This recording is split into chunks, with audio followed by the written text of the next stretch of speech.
வணக்கம் வணக்கம் வணக்கம் பண்ணையார். இந்த படத்திற்கு கதை, திரைக்கதை, வசனம் எழுதி இயக்கியிருக்கார் கருதுரைராஜன் அவர்கள். இந்த படத்தில் பிரபலங்களும் சரி, அறிமுக நடிகர்களும் சரி. ஆனால் கொடுத்த தொந்தரவுகள் அளவில்லை. அதையும் தாண்டி சமாளித்து இந்த படத்தை முடிச்சிருக்காரு அப்படின்னா அவரோட திறமைக்கு தான் இது பரிசாக அமையும். ஷூட்டிங் முடிஞ்சிச்சு,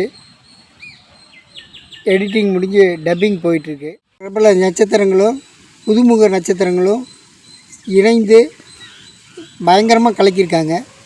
நான் இந்த படத்தில் ஒரு முக்கியமான ரோல் பண்ணியிருக்கேன். என் கூட எலி பட்டையை கிளப்பியிருக்கு. அது மட்டும் இல்லாமல் நாய் என்னை போட்டு பெரட்டி எடுத்துருச்சு. அப்படி ஒரு காமெடியான ஒரு ஃபிலிம் விரைவில் வெண்திரையில் காணலாம்.